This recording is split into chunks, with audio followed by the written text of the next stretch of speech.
Nakapagdesisyon na nga si Kuya Noli na hindi na nga daw siya sasama sa Bulacan, kaya ito na nga yung huli na makikita natin sa mga vlog. At ito nga mga mare, maaga nga kami nagising dahil pupunta nga tayo ng Albay. Tamang tama naman nga mga mare, alas 5 pa nga lang to, pero tirik na tirik ang araw dito. Ganito ba mga mare sa Bicol? Dahil nung oras nga na to, mag-aalas 6 pa nga lang, pero ang taas na nga ng araw. Kapag tinanghali ka siguro dito mga mare, ay talagang talak nga ng nanay mo. Yung akala nga ay sobrang ang late na, pero sa totoo lang hindi pa nga, maaga pa lang. Alas 8 nga nung umalis tayo dito sa Residencia de Botiño. Napakaganda nga dito mga mare, kapag gusto nyo ay dito na nga kayo magstay. At pupunta pala tayo mga mare dito nga ulit kila Kuya Noli. Maagang maaga kami pumunta dito para maaga din tayo makabalik. Di na nga pala sila mama sumama kasi sobrang hirap na hirap nga siya kahapon at sila Kuya Rahim at syempre si Gail. At eto nga sinalubong nga kami mga mare ni Kuya Noli at nakainom na naman nga. Sa sobrang pagmamahal niya nga sa manok, kahit siya pumupunta, idala-dala niya. Sila inang pala ay sumama nga mga mare para matry nga nila. At eto nga nakikain pa nga kami dahil pesta nga pala dito. Sa lahat ng mga taga Bicol dyan, alam ko umuwi nga kayo tuwing pesta nga sa inyo. May sayawan pa rin ba? Habang kumakain pala ako dito mga mare, eto nga pala sila Kuya Noli, nagkakwentuhan na pala. Dahil kahapon pa nga lang, tinatanong nga namin itong si Kuya Noli kung sasama pa ba nga sa Bulacan. Sabi niya pag-iisipan niya nga daw. Pero ngayon nga nakapag-desisyon na pala siya na hindi na nga daw siya sasama. Kaya ito na ang huling vlog nga natin nakasama si Kuya Noli. Alam kong mamimiss nyo nga itong si Kuya Noli mga mare, pero ganun talaga, kailangan din ni Kuya Noli magpahinga at syempre makasama ang kanyang pamilya. Si Kuya Mark nga naiyak pa nga mga mare kasi hindi na nga nila makakasama itong si Kuya Noli at alam ko mamimiss nyo nga rin sila. Sabi nga mga mare, pagmamahal niya dito sa manok, katingnan nyo naman buhat-buhat pa nga niyan kahit lasing. Sabi nga ni Ran, kung sakaling magbago ang isip niya, tawagan lang siya at humingi ng pamasahe, padadalan nga at makabalik nga sa Bulacan. Pwede naman na mag-commute na nga din siya mga mare. Katapos nga namin kila Kuya Noli pumunta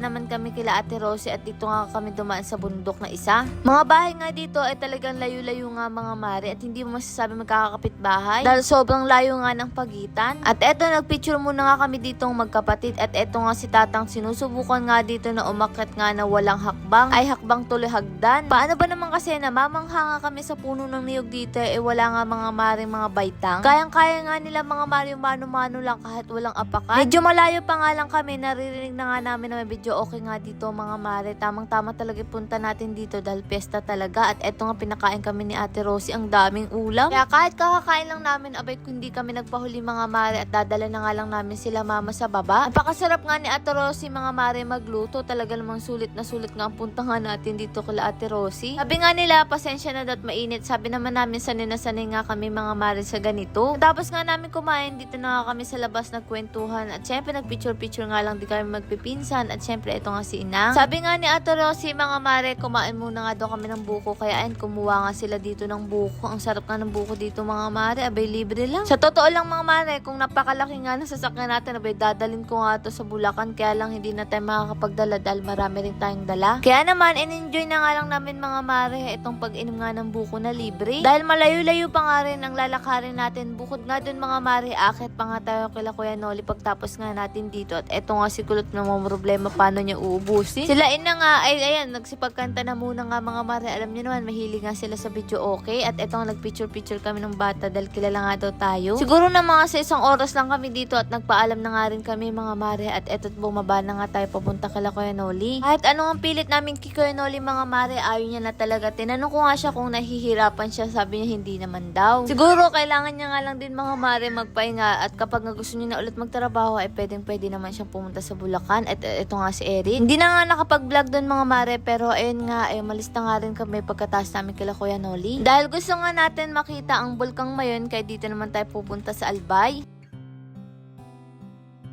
Ang sarap naman ng tao.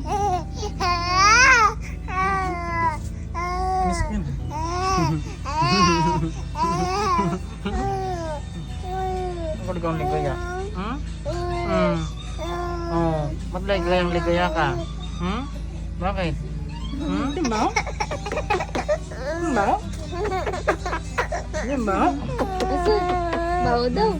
Eto nga si Baby Gail nga natin mga mare, sobrang daldal na nga talaga. At eto nga napakaganda nga ng bulkang Mayun. Si Agatha nga kararating pa nga lang namin, naligo na nga dito sa swimming pool. At eto nga si Mama tuwing nakakita nga ng bulaklak, tahon, nagpapapicture. Pero alam niyo ba mga mare na sa loob ng puso ko nagpapasalamat ako sa Diyos kasi sa wakas nararanasan na to ng mga magulang namin, pamilya namin at kami. Tuwing may bagong kaming karanasan mga mare, hindi talaga namin nakakalimutan magpasalamat sa Diyos. Lagi namin sinasabi, thank you Lord kasi naranasan namin to. Kasi talagang kung iisipin mo ay napaka-imposible pero naging posible nga yun. Kaya ayun, nagpapasalamat ka kami sa Diyos. At syempre sa inyo mga mare, maraming salamat sa pagmamahal nyo, sa support at sa walang sawang panonood sa amin. Salamat kasi naging parte kami ng gabi nyo mga mare at maraming salamat sa tiwala nyo sa amin. Dahil kung wala rin naman kayo, ay wala rin naman kami sa sitwasyon namin mga mare ngayon. At eto nga bago kami kumain, nagdasal muna nga kami at syempre si Kuya Rem ang nagdasal. Ang sarap lang din sa pakiramdam na nakikita nga natin yung mga magulang natin, pamilya natin na nakakain na nga nila yung mga gusto nga nila. Kaya pinagpipray nga din namin mga mare, lahat ng mga nakaranas ng katulad sa amin ay magtagumpay din sa buhay para maiparanas din sa kanilang mga pamilya ang ganitong buhay. Syempre mga mare, i-bless pa tayo para maging channel of blessing tayo sa iba. Kaya naman mga mare, tara maghapunan na tayo Lord. Maraming salamat sa lahat ng blessing at syempre sa inyo mga mare. Paano ba yan? Bukas na lang ulit.